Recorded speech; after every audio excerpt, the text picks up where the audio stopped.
جرجیت صاحب کو اگر 4 ویلر مل جائے تو اب موٹر سائیکل نہیں چلائیں گے. ارے نہیں, کیوں؟ 4 پہیہ چلانے کے بعد موٹر سائیکل, میری انسلٹ ہو جائے گی. جس کے پاس سائیکل ہو اور موٹر سائیکل بائک اس کو مل جائے, چاہے وہ بھیگ ہی میں کیوں نہ ملی ہو, لیکن اس کا گھمنڈ اتنا بڑھ جائے گا, بائک چلانے کے بعد سائیکل چلائیں گے. لوگ کیا کہیں گے, میرے دوست کیا کہیں گے, سائیکل بائک چلانے والا, مطلب بھیگ میں ملی ہوئی بائک چلا رہا ہے, وہ شرم محسوس نہیں کر رہا ہے, جبکہ چلو بھر پانی میں ڈوب کے مر جانا چاہیے اس بائک پر بیٹھنے سے پہلے. کس بائک پر؟ جو بھیک میں ملی ہے. سمجھ رہے ہیں نا بھیک؟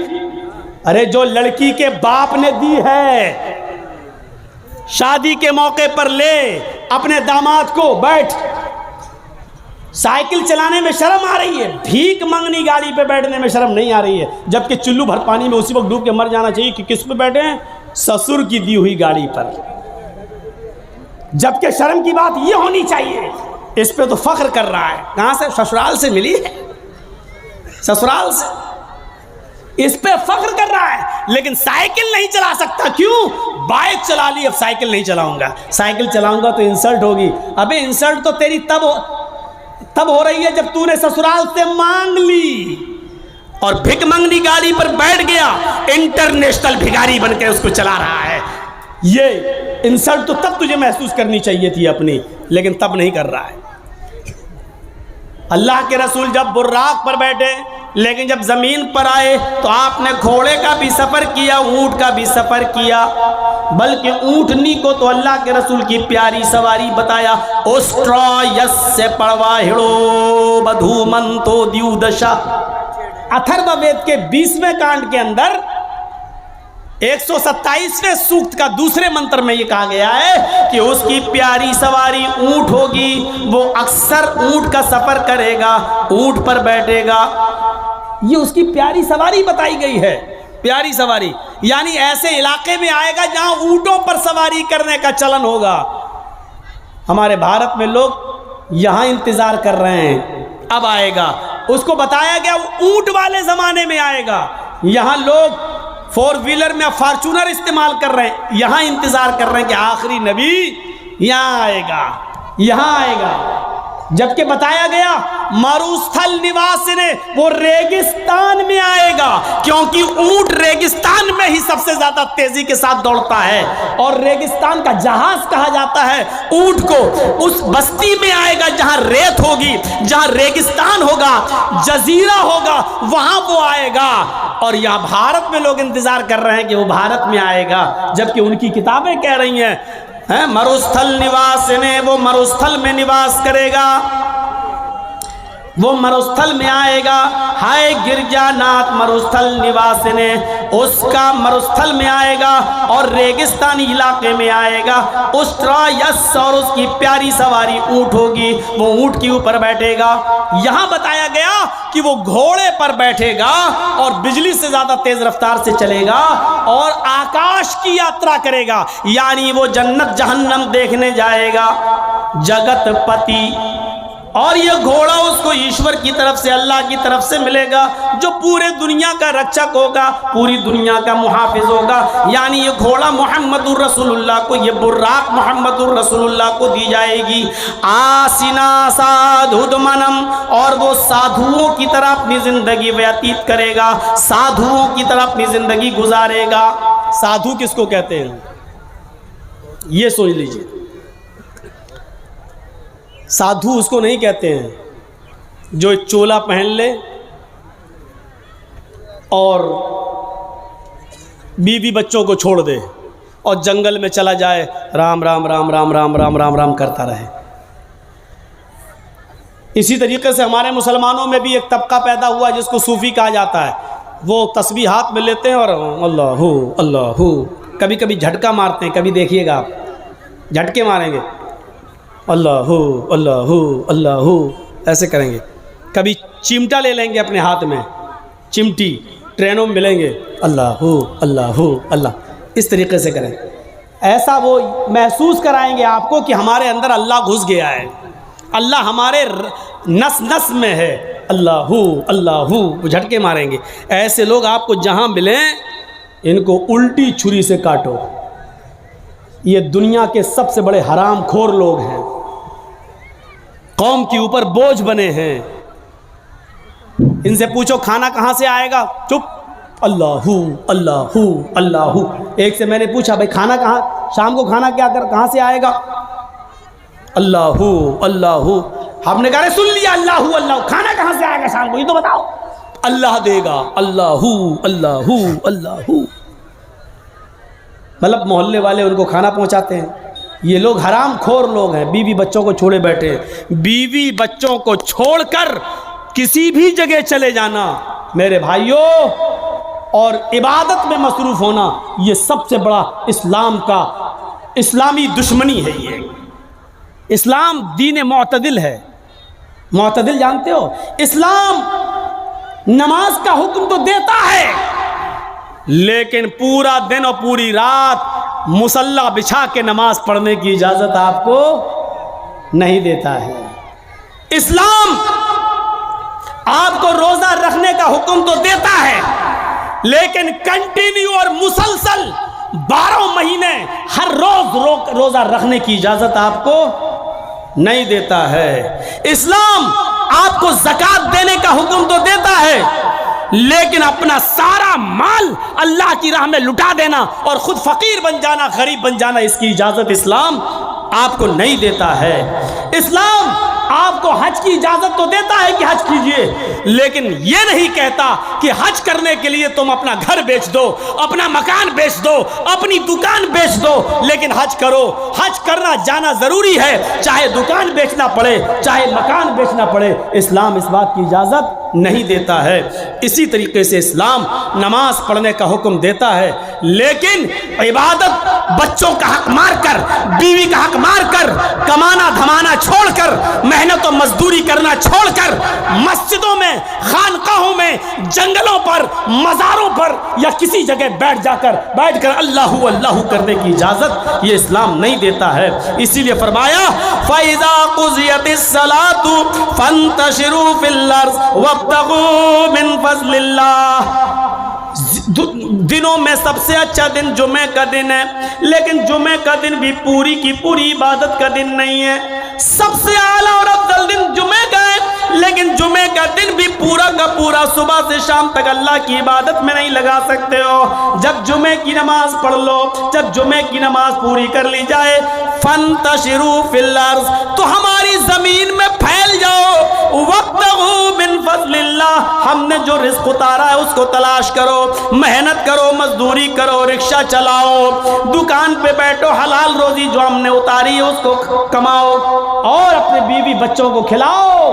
جمعہ کا دن سب سے بڑا دن, جمعہ کا دن سب سے افضل دن, جمعہ کا دن سید الایام, تمام دنوں میں سب سے بہتر, تمام دنوں کا سردار ہے جمعہ کا دن. لیکن اس کے باوجود اللہ کے رسول نے پورا کا پورا دن عبادت کا نہیں رکھا ہے. اور کیا فرمایا, جب جمعہ کی نماز ہو جائے, جمعہ پڑھ لو تو اب نکلو مسجد سے, اب مسجد میں مت بیٹھو.